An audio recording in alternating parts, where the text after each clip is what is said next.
Good afternoon, councillors, members of the public, officers, welcome along. I declare this meeting open. Under announcements, I have a couple here. Last week was Volunteer Week and I wish to acknowledge all volunteers in our city, in particular the South West Justices Association, of which Councillor Cook and I are voluntary JPs. Very pleased, last week we received a cheque from Lotteries West, I beg your pardon, there it is, $599,825. That is to go towards the Kambana Bay new accessible playground. So just want to thank and applaud the efforts of our officers for putting that grant application in and their success in securing that. So it's a wonderful boost to the Kambana Bay project, so well done to Mr Harris and his team.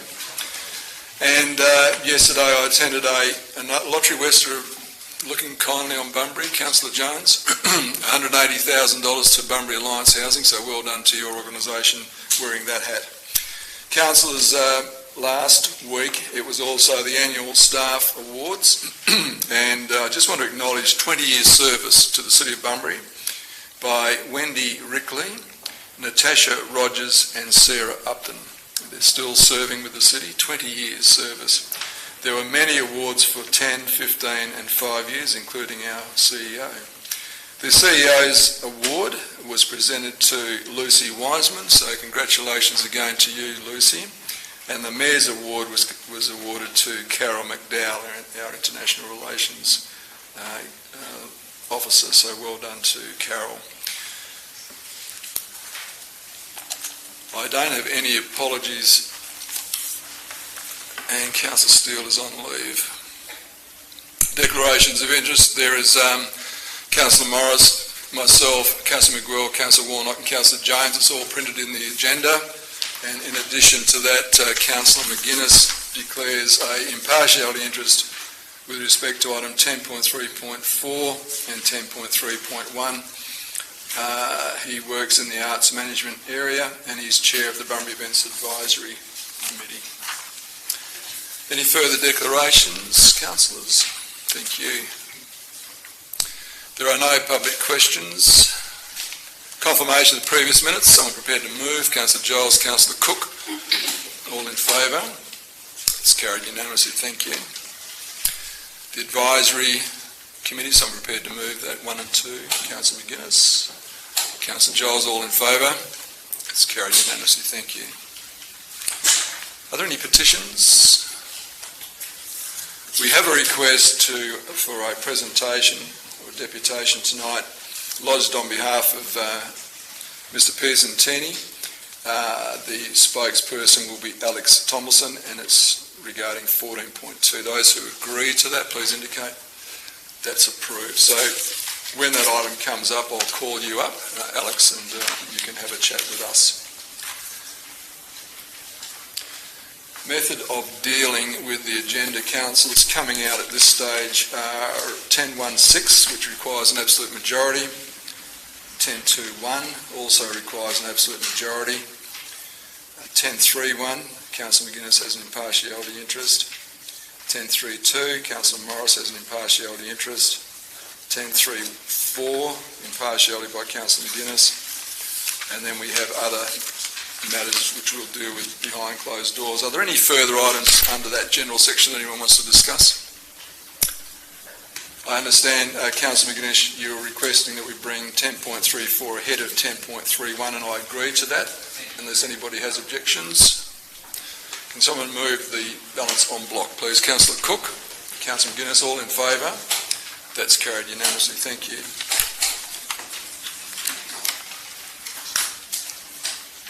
So we move to 10.16. Oh, thank you very much, Liz. We have another item there, councillors, 7.13, which is the minutes of the annual electors meeting. So I'm prepared to move we receive those. Thank you, Councillor McCleary and Councillor Jones. All in favour? That's carried unanimously. Thank you.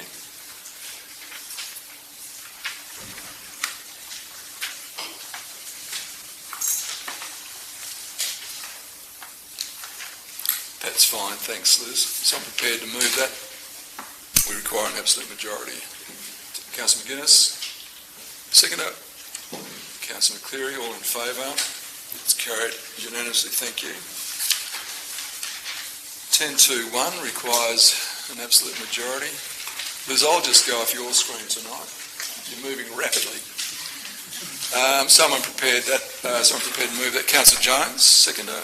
Councillor Giles, all in favour. It's carried unanimously, thank you. Councillors, we'll now deal with item 10.3.4. Just to thank you very much, Liz. Someone prepared to move that executive recommendation. Councillor McGuinness, seconder. Councillor Jones. Councillor McGuinness. Thank you, Mr Mayor. Look, I'll talk to 10.3.4 and 10.3.1, which is coming up afterwards, as they're both about events in Bunbury. So I actually propose an amendment to the motion, which I have here. Can I speak to the amendment now, Mr Mayor? I don't need a seconder to... You need to move 2 and 3 in the last, Councillor Jones. Councillor Jones, do you support 2 and 3? Yes, Mr Mayor. Well, we've put it all as one, so you don't need the amendment. We'll just go 1, 2, 3. So just speak to your motion. Great, thank you, Mr Mayor. So look, this amendment is about the importance of securing high-quality calendar of events for the City of Bunbury that have excellent cultural, tourism and economic return for our city and for our community. So by supporting these amendments, we create certainty for event organisers locally, and we're saying confidently to the world that we prioritise events for our city. We're endorsing an important strategy that gives us a really robust framework for how we deal with events and how we get the right mix of events going forward for the city. So I chair the Bunbury Events Advisory Group, which is an advisory group to the CEO and to Council. So this amendment it's not about asking for any more than $1 that's been approved in this budget. So it's the same amount that's in current year's budget. So it's really about reallocating those funds with certainty so that we can plan for events into the future. So it's really about making a strategic decision about where these funds go and making that as a commitment into the future. Just a bit of background. This year, Australia Day and the Christmas Carnival, both amazing events, but they cost $350,000 for one event, for those two events. And I say that because they're great events, but just to give you some context in terms of how much it costs to run events. The remaining $250,000 total funding was split up over 23 other community events, so $250,000 across 23 other community events. And in addition to that, $130,000 is allocated to an iconic event funding round in this financial year, and that was for iconic events, the Victoria Street closure trial, and as well as the Dovkin sailing replica ship. So what we're asking for in this amendment is that we take that $130,000, we put $60,000 here into seed funding for iconic events, and then the remaining 70 I will deal with in item 10.3.1. So what we would do with this money, we have the Bunbury Event Advisory Group with 3 council representatives, Councillor Warnock, Councillor Morris and myself on that, and we have that Events Advisory Group for this exact purpose, so that we can act proactively instead of reactively when it comes to events. We talk about this all the time. How can we be proactive in getting good events to our city that are value for money and that have tourism benefits and all those sorts of things. So on our Events Advisory Group as well, we have the Chair of the Bunbury Chamber of Commerce, people from Events Corp, really qualified group of people. So should this amendment be approved, we don't just then hand over the money. So it's not about saying yes, $60,000 and hand it over. Any event that comes through, should we approve this, then goes through a really robust funding round. So it would be implemented with strict criteria. They need to provide a detailed business case, and then the Events Advisory Group would make a recommendation through to the CEO, and the CEO would make the final sign-off. So we talk a lot about being strategic at Council, about being open for business, and about being proactive instead of reactive, and that's what we're aiming to do with these 2 recommendations. We're not asking for any extra money that was not in this year's budget. or even the last couple of years' budgets, but we've had $100,000 for iconic events for the last 3 years in the budget. We're asking that Council to implement the results of a lot of hard work from our officers, from our councillors, from community members, and to take the lead on events that will have profound effect on our annual events calendar with no increase to the overall event spending on what's already in this year's budget. We already know that these events are positive for our city. You talk to local businesses out there at the moment and they're doing it really tough, but you speak to local businesses about anything that brings people into our city, that makes our CBD vibrant and brings people into Bunbury, and they'll tell you that events are something that does that really, really well. There's great economic benefit for our city. So we want to add vibrancy, and it's really important to make Bunbury a vibrant and thriving city, and I really urge you to support this amendment and Amendment 10.3.1, which I'll talk to in just a moment. Thank you. Thank you, Councillor McGuinness. Just to clarify, we are considering including 60,000 in the 3-year forward estimates. Yes. So the budget process will actually make the final decision. So would you be satisfied or relaxed with consider the inclusion in number 2 as shown there?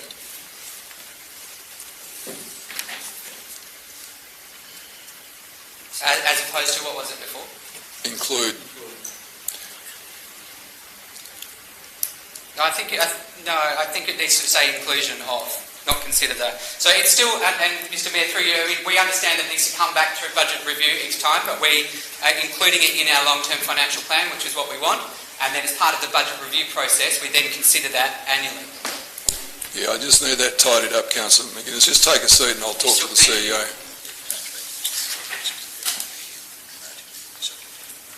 Yep, that's fine. Okay. Yeah. Okay, we'll take out as you were, and the CEO's got in their note this will be subject to annual budget consideration. I'm relaxed with that.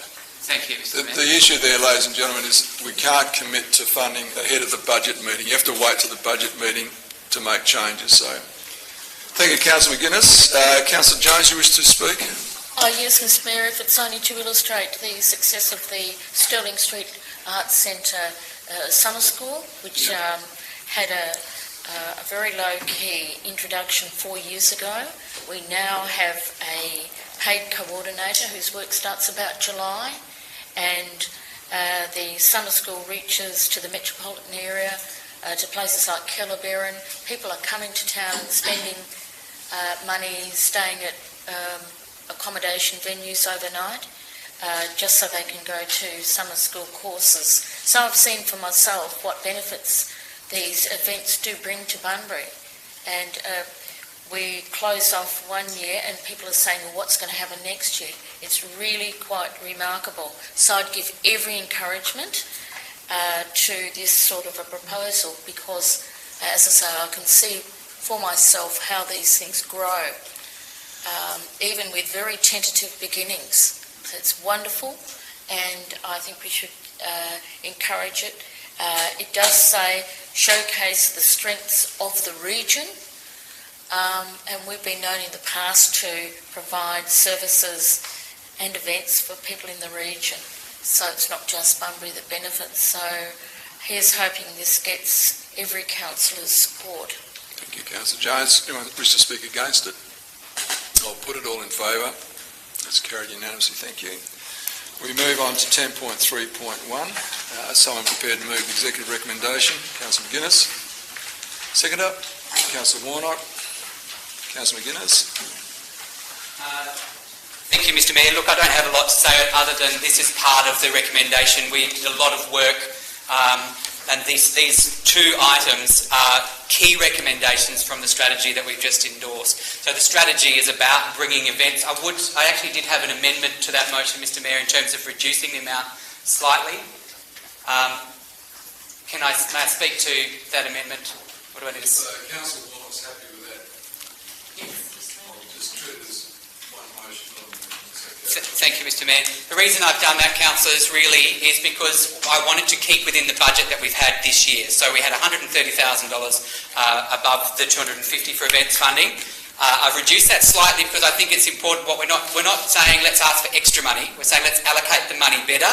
Let's allocate the money strategically, and let's put it into the long-term financial plan.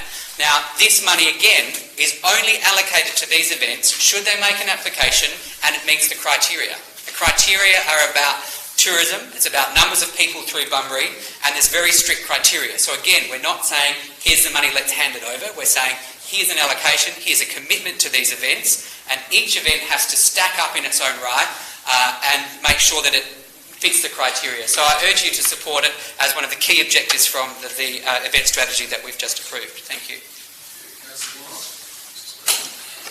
Thanks, Mr Mayor.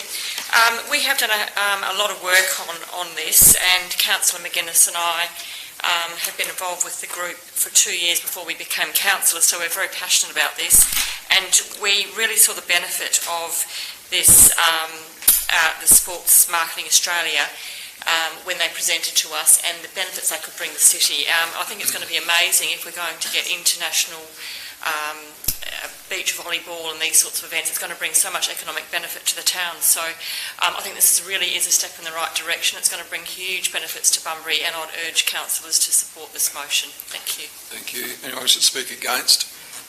I'll put it all in favour. That's carried unanimously. Thank you.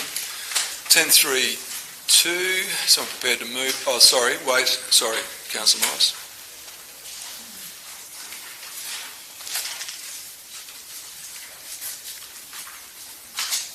10.3.2, Liz. Yep. Someone prepared to move that?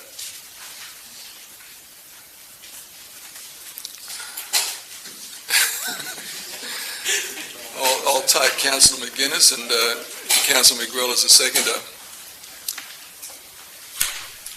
Is there going to be any debate on this? I'll put it all in favour. It's carried unanimously. Thank you. Thanks, Councillor Cook. Would you mind raising? He's there.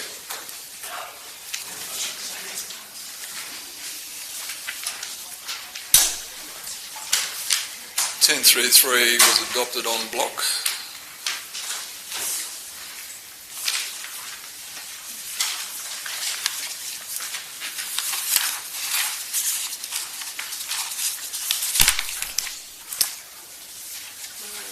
I think we're sweet. Applications for leave. Someone prepared to move. Councillor Jones be banished to the Northern Territory for 4 weeks. Councillor Cook.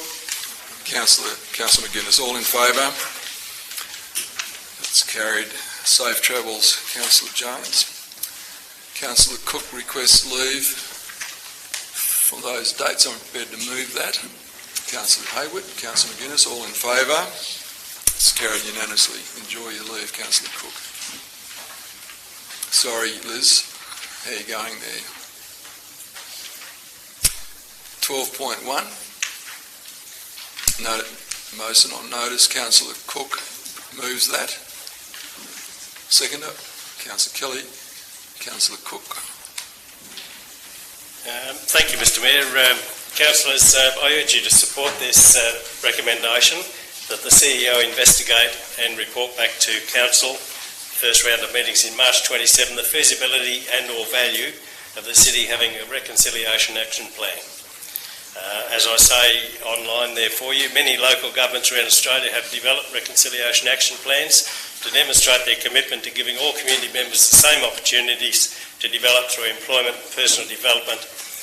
In Western Australia, the list is pretty impressive and may not be up to date, but it's Bassendean, Belmont, Coburn, Geraldton, Mandurah, Melville, Narrogin, Port Hedland, Stirling, Rockingham and Wanneroo.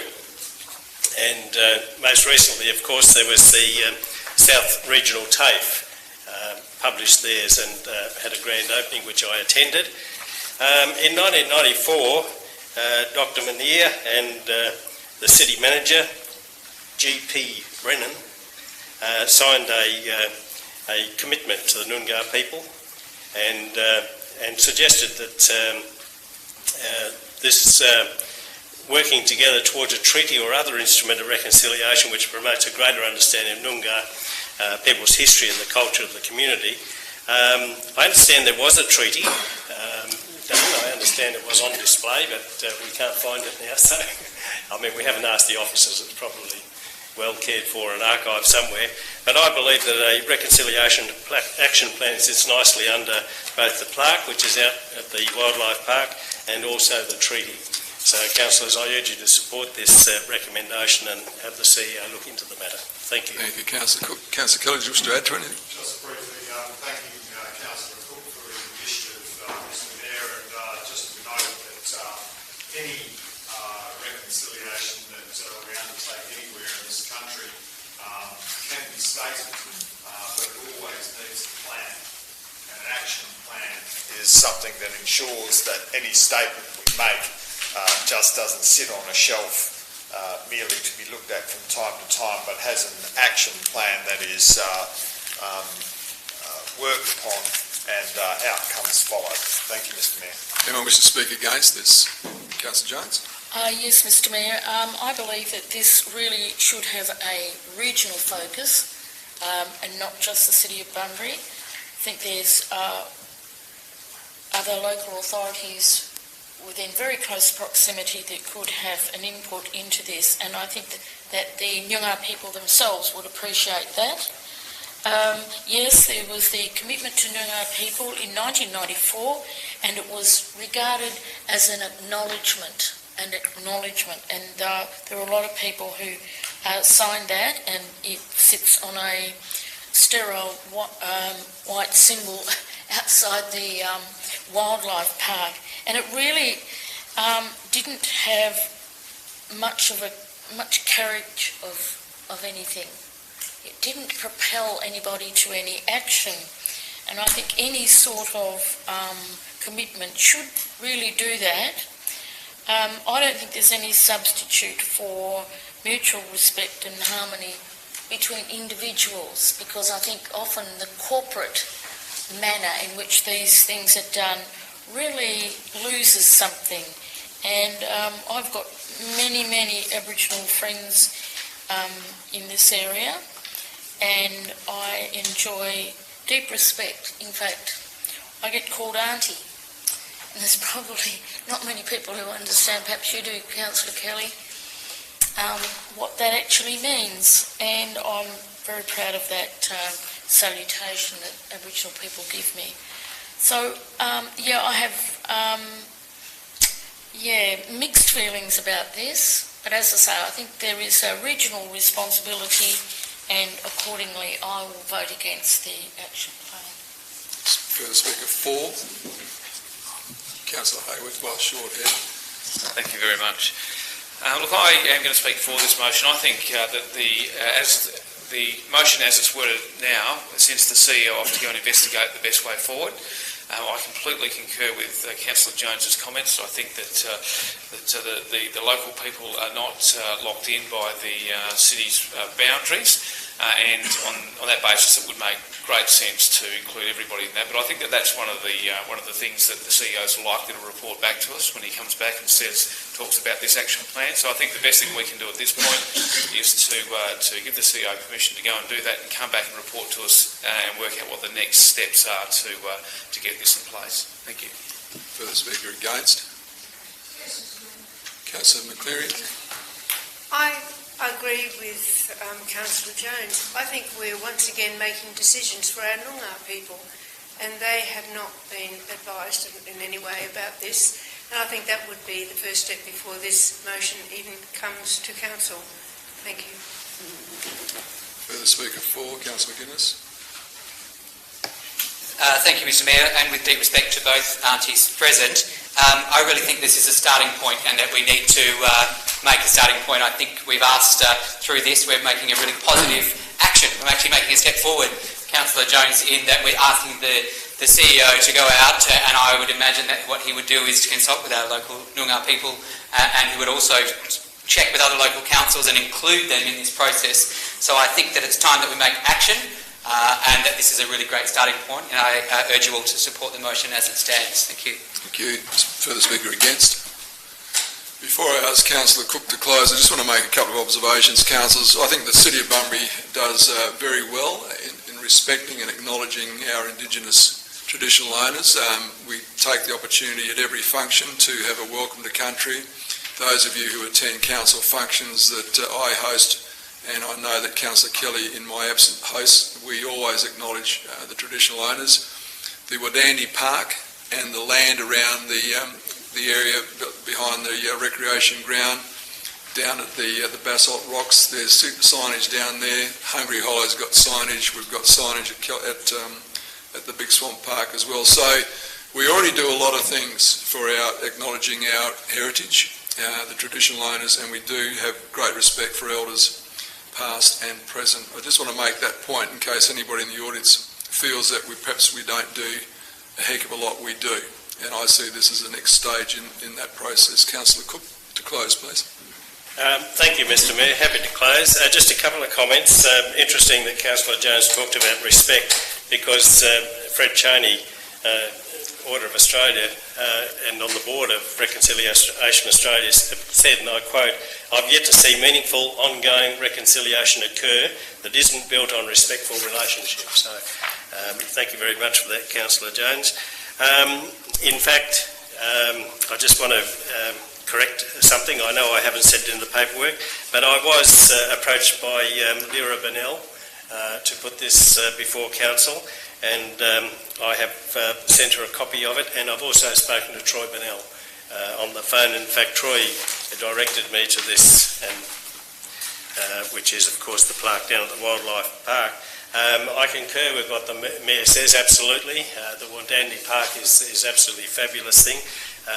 I have also mentioned to the Mayor that the Marston waterfront is a different story and is very European-based, but the commitment of the waterfront project to have a lot of interpretive Noongar stuff is really heartening. But I would urge you to support this particular motion before your councillors, and we get the CEO to do a little work on it. Thank you. Thank you. I'll put it all in favour. Those against? 2. That's carried. Thank you. Councillors, we have a couple of items of urgent business as it's described under our standing orders, so I'm prepared to move that we consider 14.1. Thank you, Councillor Jones, Councillor Giles. All in favour? That's carried unanimously. So this is the Bunbury Event Advisory Group Community Representative positions. There's a few people leaving. Thank you, ladies. That's fine. Councillor Morris taking a little break. Okay, so recommendation is there. Someone prepared to move that. Councillor Cook. Councillor McGuinness. Is there any need for debate? I'll put it all in favour. It's carried unanimously. Thank you. Just noting Councillor Morris was not here. Councillors, we have another item there. Can someone move that we consider this matter? Councillor Hayward, Councillor Jones, all in favour? That's carried. Alex Tomlinson.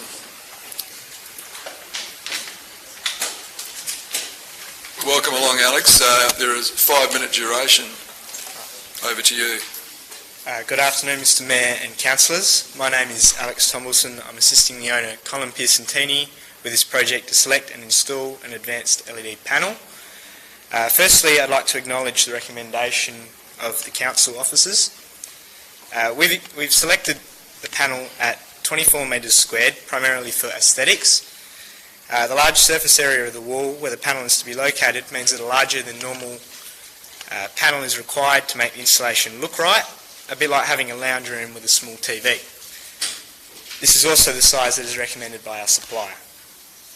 As described in the development application, it is planned to use the panel as a display screen for a number of different purposes, such as public notices and information, welcome to Bunbury messages, upcoming city events. I'm currently a member of the Youth Advisory Council and I see a lot of potential in this area.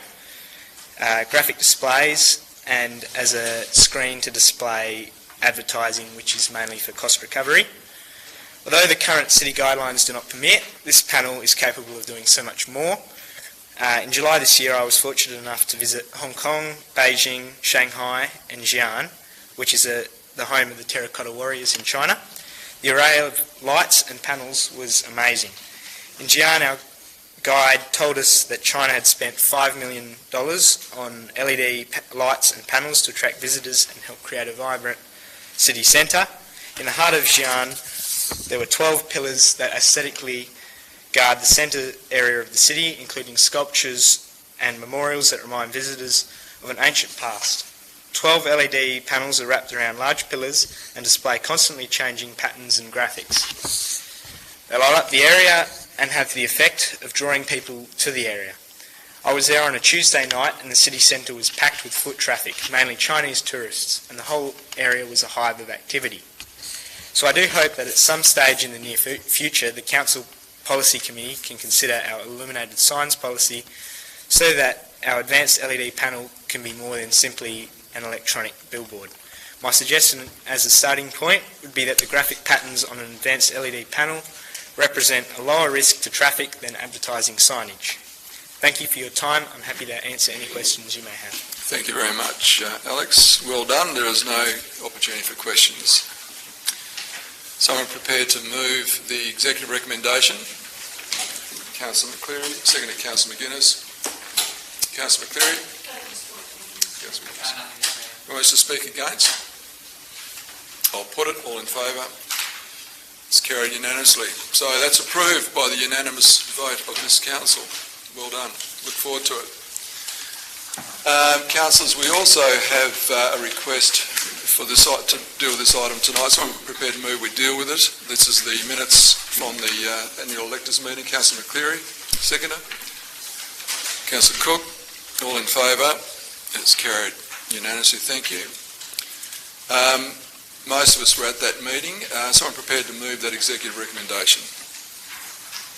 Councillor McCleary, Councillor Kelly. Is there likely to be any debate on this? I'll put it all in favour. That's carried unanimously. Thank you.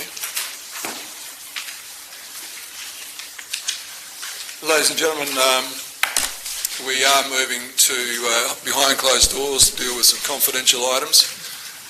When we finish with those, we'll invite you back. But if you're leaving, can I just take this opportunity of thanking you for attending tonight, and also on behalf of council wish